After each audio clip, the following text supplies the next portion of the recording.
Ya, kemarin sebenarnya malam kami memang dari sore memang kami ada rapat sampai malam. Sekjen DPP sudah menyampaikan beberapa poin, ada 5 poin ya, ada 5 poin yang menyangkut sikap dari PDI Perjuangan menyikapi hasil keputusan dari Mahkamah Konstitusi itu gitu. Bahwa ada beda pendapat di tiga dissenting opinion.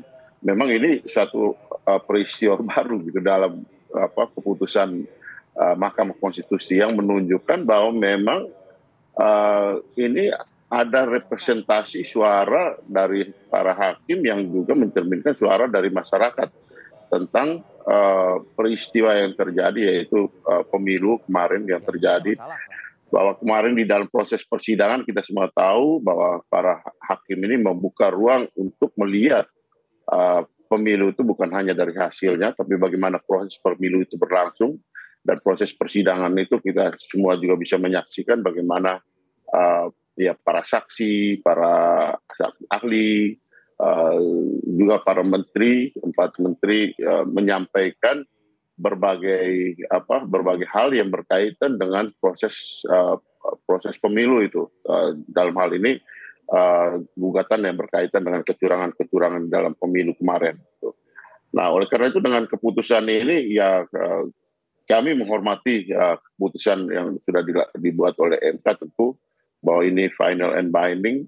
Tapi ini juga mengingatkan kita bahwa peristiwa pemilu kemarin ini jangan sampai kemudian menjebak kita masuk ke dalam soal kepemimpinan yang otoritarian gitu. Nah, ini satu poin yang kemarin disampaikan di dalam rilis yang disampaikan oleh PDI Perjuangan.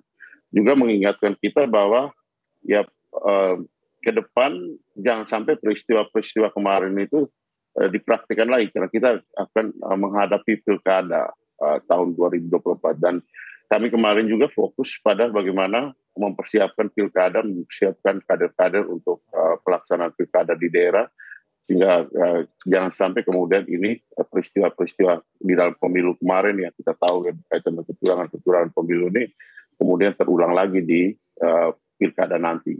Jadi itu kurang lebih sikap dari PDI Perjuangan yang sudah disampaikan kemarin. Oke, ya Bang Andreas. Saya juga ingin mengkonfirmasi Bang Andreas, karena sudah ada pernyataan dari Sekjen dan juga beberapa politisi dari PDI Perjuangan juga, mungkin termasuk Bang Andreas Hugo Parera begitu. Hormati dululah proses di MK ini. Nanti setelah proses MK, kalau kita bicara rekonsiliasi baru tepat momennya dan saatnya begitu. Nah, ini apakah putusan sudah kita lewati kemarin? Apakah rekonsiliasi politik juga akan segera juga digayung bersambut begitu oleh PDIP?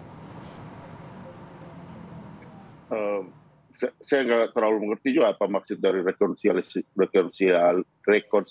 politik ini gitu. Maksudnya rekonsiliasi politik maksudnya gimana?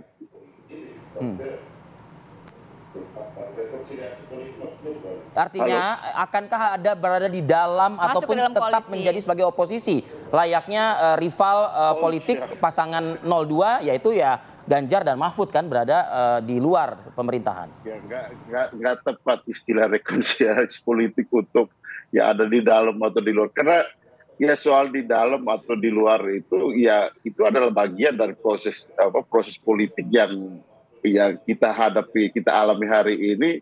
PDI Perjuangan itu pernah ada di dalam, pernah ada di luar, dan kita ini bukan berperang gitu kan. Kita habis Mahkamah Konstitusi ya sudah, keputusan sudah dibuat.